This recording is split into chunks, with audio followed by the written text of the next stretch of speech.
Saya mau ngomong sama Polri yang memisahkan Polri itu saya loh. Ketika presiden kelima dipikirnya gampang, susah payah loh. Karena apa? Karena terpisahkan lagi dari TNI. Baik-baik. Itu apa enggak saya beri untuk ada pemasukan, ada pendapatan untuk APBN-nya. Saya belikan yang namanya peralatan dan lain sebagainya. Eling loh ya yang jadi pemimpin. Jangan macam-macam. Saya bilang, kasihan deh, maaf ya Pak Polisi. Ya saya bilang polisi itu saya loh yang memisahkan. Dan lupa loh, Presiden RI kelima loh, dengan susah payah, karena itu TAP MPR. Nah ayo kalau ndak percaya lihat.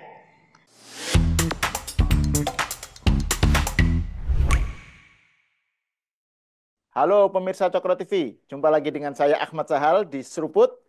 Saya akan berdiskusi lagi dengan Bang Yosef Wenas. Selamat datang ke Cokro lagi Bang. Terima kasih, Mas Sahal. Apa kabar? Kabar baik, sehat-sehat ya. Sehat, Alhamdulillah. Ini saya naksir dengan topinya itu.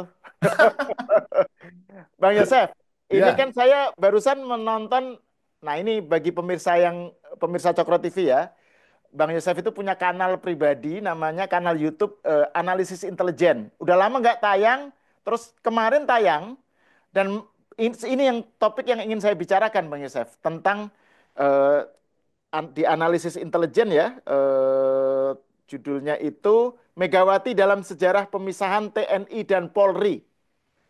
Nah, ini isu yang agak jarang dibahas di media massa, tapi menurut saya ini penting karena Bu Mega, kalau kita lihat di videonya Bang Yosef itu beberapa kali kan mengklaim sebagai sosok eh, yang eh, memisahkan antara TNI dengan Polri. Jadi Bu Mega lah yang menjadi aktor presiden yang memisahkan antara TNI dengan Polri. Dan Bang Yosef di konten ini mendibang, membantah dengan tegas klaim itu berdasarkan data sejarah. Jadi kalau menurut Bang Yosef, yang merintis itu Habibie, kemudian de facto yang melakukan pemisahan itu Gus Dur, Presiden Abdurrahman Wahid, de jure Presiden Abdurrahman Wahid, TAP MPR-nya tampil untuk payung dari keputusan Pak Gus Dur ya. Kemudian Bu Mega baru terakhir yang katakan aja menjadi pemungkasnya gitu. Jadi nggak benar kalau menurut Bang Yosef, nggak benar bahwa Bu Mega lah aktor yang melakukan pemisahan TNI dan Polri. Bisa diperjelas nggak Bang konten ini? Menurut saya ini konten menarik ya, konten di analisis intelijen terbaru dari Bang Yosef ini. Silakan Bang. oke, terima kasih. Jadi, eh, saya melakukan analisis ini penting untuk pemirsa ketahui bahwa saya menggunakan kronologi ketatanegaraan. Jadi artinya kita melihat kronologi aturan-aturan dan kebijakannya, karena ini kan negara hukum. Dan ini kan menyangkut institusi besar. ABRI pada saat itu yang kemudian mau dipisahkan, ada TNI dan Polri mau dikeluarkan. Polri sendiri adalah institusi negara yang besar. Jadi pasti ada dokumen-dokumen ketatanegaraannya, entah itu bentuknya Inpres, Perpres, Kepres, undang-undang, TAP.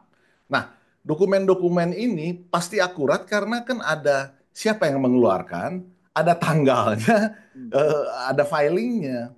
Nah, kalau kita lakukan kronologi analisa kronologi ini, itu akan terlihat jelas bahwa prosesnya secara ketatanegaraan itu kan dimulai 1 April tahun 99. Itu melalui instrumen namanya Inpres nomor 2 tahun 99 oleh Pak Habibie. Nah, kenapa Inpres ini bisa keluar nanti bisa kita bahas. Itu ada latar belakang yang sangat kontekstual, yaitu reformasi, tuntutan reformasi ya. Oke, 1 April berarti itu titik nolnya kan. Lalu finalnya kapan? Finalnya adalah ketika undang-undang yang khusus Polri itu selesai. Kapan selesainya? Di 8 Januari 2002.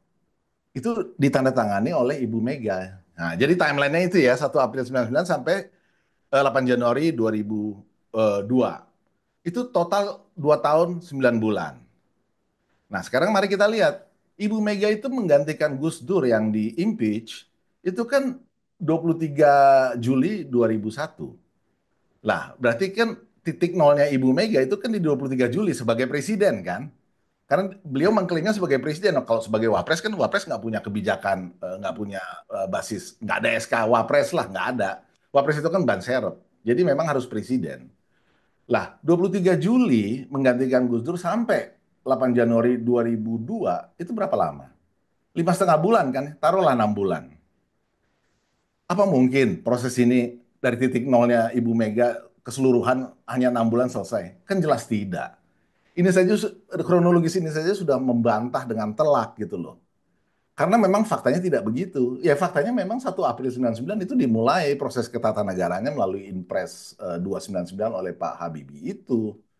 Jadi kalau kita lihat di proses ketatanegaraan di bawah Pak Habibie itu kurang lebih 5 bulan sampai beliau kemudian kan pidato pertanggungjawabannya ditolak lalu mundur dan digantikan oleh Gus Dur itu terjadi di 20 Oktober 99. Jadi 5 bulan. Ya Gus Dur ya sepanjang pemerintahannya salah satu hal penting yang diurus adalah tuntutan reformasi terkait eh, dwi ABRI ini. Polri ini ada di dalam dimensi ABRI kan. Jadi kan tuntutan reformasi kan dwi harus harus dihapus gitu loh. Dan oleh karena itulah Polri kemudian dipisahkan dari ABRI, dari TNI. Nah, sepanjang 21 bulan Gus Dur itu ya yang ngurus soal ini ya beliau. Nah, Mega disisa yang kira-kira 6 bulan itu.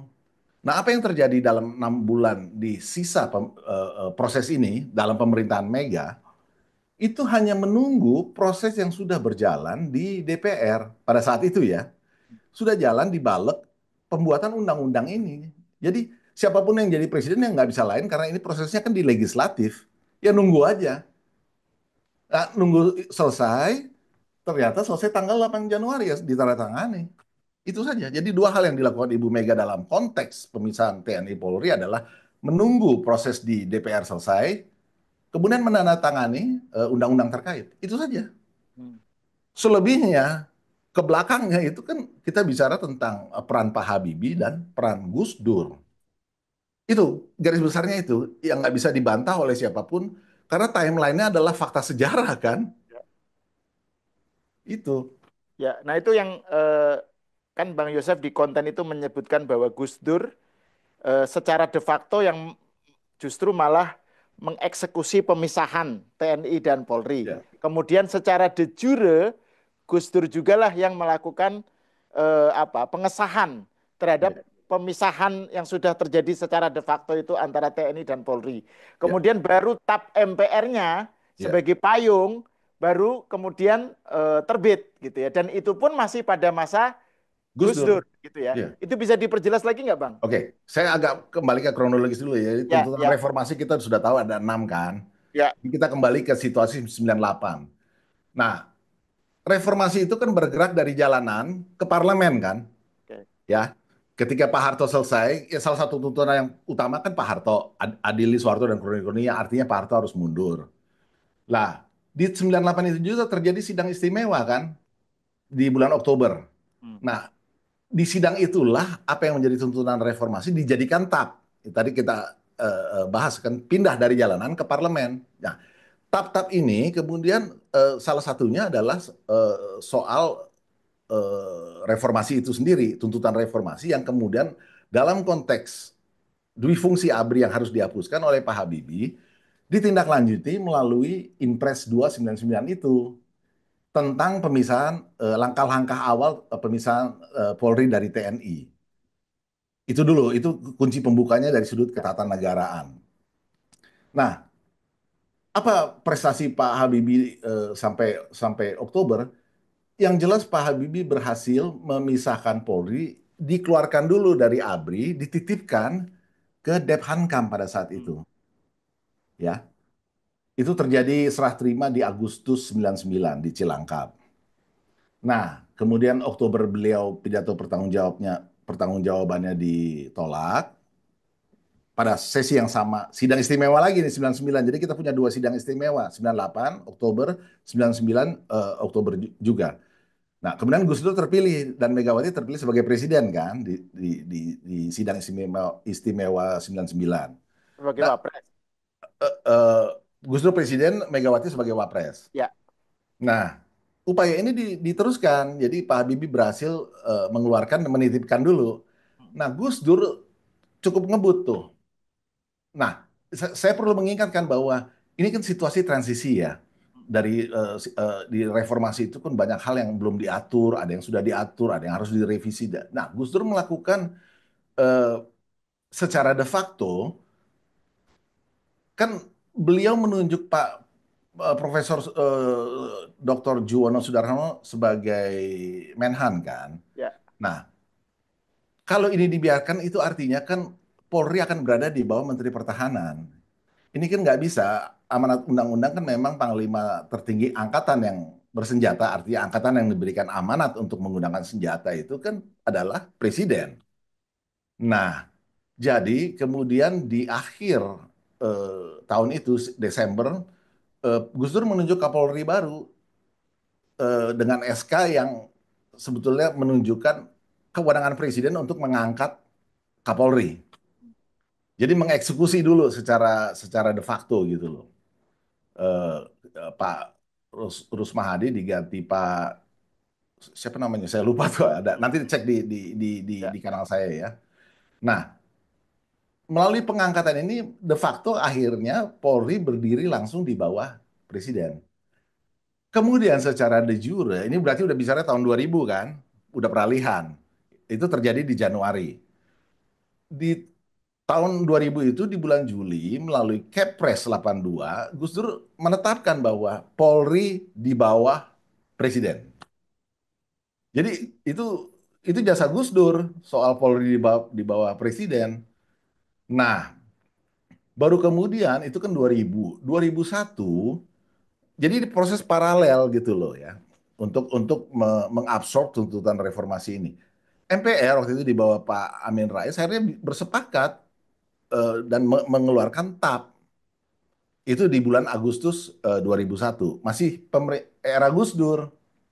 Oh no, Agustus 2000, sorry, 2000 masih era Gus Dur. Nah, TAP MPR inilah yang menjadi dasar untuk DPR kemudian bekerja menyusun undang-undang yang khusus Polri-nya itu. Jadi Anda lihat tahapnya kan nggak bisa langsung karena undang-undang khusus Polri-nya belum jadi. Itu baru bisa mulai dikerjakan setelah MPR di tahun 2000 Agustus mengeluarkan TAP yang menjadi dasar DPR bekerja dan proses bekerja itu kan kira-kira 1 tahun ya kan sampai Gus Dur dilengsarkan di bulan Juli 2001. Jadi kalau kita lihat satu lagi yang saya mau ingatkan, Gus Dur itu merevisi 2 undang-undang penting yang terkait angkatan bersenjata kita loh. 2 undang-undang yang dikeluarkan Gus Dur itu Undang-Undang 2082 dan Undang-Undang Nomor 288. Yang 82 itu tentang sistem pertahanan keamanan negara RI, yang kedua tentang prajurit ABRI. Nah, yang penting itu yang Undang-Undang 2082 itu karena undang-undang itulah eh, secara de jure setelah bertahun-tahun Orde Baru menyatakan duifungsi ABRI Hmm. undang-undang ini. Nah, apakah duifungsi ABRI baru berlaku sejak 82? Tidak. Kita tahu de facto itu kan sudah terjadi ya. Bupati yang orang militer, menteri orang militer, Golkar kebanyakan diisi militer. Semua kan militer gitu ya. Nah, tapi de jure undang-undang itulah yang menegaskan duifungsi ABRI. Itu direvisi oleh Gus Dur. Hmm. Nah, itu yang menjadi dasar kenapa Gus Dur kemudian eh, eh, melalui revisi ini memisahkan Departemen Pertahanan Keamanan itu nggak boleh lagi dirangkap oleh Panglima ABRI. Pak Wiranto pada saat itu kan jabatannya rangkap, Menhankam Pangap. Ya.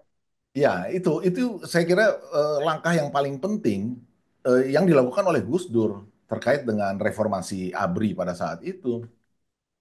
Ini yang banyak nggak dibahas. Ya, ya. Nah itu Bang, kan di podcast saya kembali merujuk podcast apa kan di kanal Analisis Intelijen, podcast Hmm. terbaru Bang Yosef dan saya persilahkan para pemirsa Coklat TV untuk melihat ya. Jadi di podcast itu Bang Yosef bilang bahwa peran Bu Mega yang hanya 5 bulan itu katakan aja secara Bang Yosef menyebutnya itu perannya hanya menggunting pita gitu loh dalam kaitannya kasus ini. Ya, Dan ini kalau Bu Mega mengklaim dialah sebagai presiden yang melakukan pemisahan TNI dan Polri, itu adalah ya pembohongan sejarah sejarah. gitu. Ya Iya, itu. Nah, kenapa menurut Bang Yosef kenapa Bu Mega melakukan itu? saya karena bukan hanya soal ini yang Bu Mega kan berkali-kali bicara tentang hal-hal yang tidak sesuai dengan kenyataan. Hmm, hmm, Ya, soal Pak Sigit 5 kali meloncati 5 angkatan juga tidak sesuai kenyataan gitu. Kita kan semua tahu Pak Sigit itu menggantikan Jenderal Idam Aziz itu Akpol 88. Ini contoh lain lagi aja ya. ya, ya. Pak Sigit sendiri Akpol 91. Berarti yang dilompati oleh Pak Sigit itu kan 89 90 cuma 2 angkatan. Tapi kan Bu Mega nggak menyinggung Jenderal Andika Perkasa waktu menjadi Kasat, itu kan melompati 3 angkatan. Hmm, Sebagai Kasat kan Jenderal Andika menggantikan Jenderal Mulyono yang adalah Akmil 83. Jenderal Andika Akmil 87. Berarti yang dilompati adalah 84, 85, 86. hmm, 3 angkatan. Ini kan nggak pernah disinggung. Tapi kesannya menjadi lompatan 3 angkatan Jenderal Andika ditambahkan ke Pak Sigit sehingga semua beban diserahkan ke Pak Sigit jadi 5 angkatan. Ini kan sebab tidak ada penjelasan yang lebih rasional dari itu apa dasarnya. Jadi saya melihatnya sebagian untuk sebagian ini ada persoalan psikis ibu sendiri ya. Ya mohon maaf gitu karena polanya kok berulang-ulang memaparkan tentang suatu sejarah yang nggak benar. KPK juga kan diklaim semua hmm, adalah jasa beliau. Padahal kita tahu bahwa KPK itu kan dimulai dari 99 juga mirip-mirip Polri dan banyak peran di era Gus Dur. Gus Dur itu yang kemudian memberikan meluncurkan undang-undang pertama tentang tentang bahwa harus dibentuk khusus KPK gitu loh. Tadinya Gus Dur kan hanya kayak tim, semacam tim aja kan untuk pemberantasan korupsi ya. Elemen tim itu siapa ya Kapolri, Jaksa ini. Tapi tidak bicara KPK, tapi undang-undang yang diluncurkan di era Gus Dur itulah yang menegaskan bahwa harus dibentuk KPK. hmm. Undang-undang ini prosesnya juga dimulai di era Gus Dur. Ya, Jadi ya. itu contoh lain lagi dari banyaknya apa historical myopia dari sisi Hmm. Megawati ya mohon maaf gitu. Ya, ya. Nah itu Bang, kalau kembali ke soal, nah ini menarik nih, ada beberapa hal yang diklaim oleh Bu Mega ternyata terbukti secara historis, dari segi data historis ternyata keliru gitu atau tidak akurat. Nah, terkait dengan soal tadi itu, soal klaim pemisahan, klaim beliau sebagai orang yang presiden yang memisahkan TNI Polri. Nah itu kan di dalam video yang dikutip Bang Yosef kan ada bilang, nah ini pemimpin Polri jangan nggak tahu, kira-kira jangan nggak tahu diri lah atau apa gitu ya, bahwa saya ini berjasa. Nah ini kan kemudian bisa aja kita mengaitkannya dengan Pilpres gitu ya. Kan Pak Sigit ini dianggap sebagai orang dekatnya Pak Jokowi. Kemudian Bu Mega kecewa dengan hasil Pilpres, bahkan masih nggak percaya bahwa PDIP bisa, Ganjar bisa 16%, itu dicurangi lah gitu. Kira-kira dia mengatakannya begitu. Nggak mungkin 16% kecuali kalau dicurangi gitu. Nah, itu kan dikaitkannya dengan itu loh, juga dengan pilkada ya. Sorry, iya, itu dikaitkannya dengan parcok kan, Ya. istilahnya PDIP itu kan parcok, partai coklat gitu, dan selalu larinya ke Pak Sigit. Jadi ini menurut Bang Yosef ada kaitan nggak ini? Karena kalau video yang disebut Bang Yosef, dikutip Bang Yosef di kanal analisis intelijen, itu kan kalau nggak salah 2023 dan 2024 ya Bang Yosef ya. Iya. Terkait nggak itu dengan Bu Mega mentarget Pak Sigit itu sebagai dianggap orangnya Jokowi, jadi kemudian diserang gitu. Ya kalau kita bicara, saya bicara selalu political realism ya. Oke. Kan instrumen-instrumen ini kan memang siapa panglima tertingginya instrumen ini cenderung akan itu realitas gitu loh. Nggak hanya bicara bicara di era siapa gitu. Di Ya, era siapapun panglima tertinggi tentu dalam ini presidennya tentu punya punya apa ya say gitu ya terhadap instrumen-instrumen di bawahnya itu fakta. Termasuk ke Ibu Mega bahwa kemudian ini adalah ekspresi kekecewaan atau sekaligus juga pada saat itu ketakutan bahwa instrumen ini akan bergerak untuk keuntungan salah satu paslon, ya itu bisa jadi faktanya memang demikian gitu loh. Ya, ini sekali lagi kalau kita bicara politik sebagai dari sudut realisme, karena faktanya kan memang begitu. Nah, tapi memang memang faktor psikis ini menurut saya nggak bisa dilepaskan gitu ya. Karena kan dia gimana juga dia berbicara dari kursi posisinya sebagai tokoh, dan itu kan apa yang keluar dari mulut beliau itu kan didengar, dinilai Ya. dan seterusnya. Jadi sangat disayangkan keluarnya istilah parcok itu kan menurut saya tidak menguntungkan sama sekali, justru untuk Ibu Mega sendiri dan PDIP. Ini menimbulkan apa ya, semacam permusuhan dengan aparat ya yang sama sekali tidak menguntungkan. Hmm, hmm, hmm. Tapi ya Dan lebih menurut saya psikis ya itu ya, faktor psikis itu sangat kuat ya. Eh, ya, ya, ya. Kenapa itu harus dilakukan? Hmm, Walaupun realitas-realitas lapangan soal-soal pilpres, pilkada dan ya, ya, sebagainya, ya, itu juga kita nggak boleh tutup mata juga. Itu realitas politiknya demikian. ya. Dan saya kira konten analisis intelijen itu betul-betul menjalankan perannya sebagai analisis Ya, yang betul-betul mendibang ke apa ya, ya, mementahkan klaim dari Bu Mega itu soal pemisahan perannya sebagai aktor yang memisahkan TNI Polri itu, karena faktanya memang nggak seperti itu gitu ya Bang ya ya. sama sekali nggak. Ya, ya. Oke, terima kasih Bang Yosef atas Sama-sama. obrolannya. Pemirsa, sampai di sini dulu. Kita berjumpa lagi di episode selanjutnya.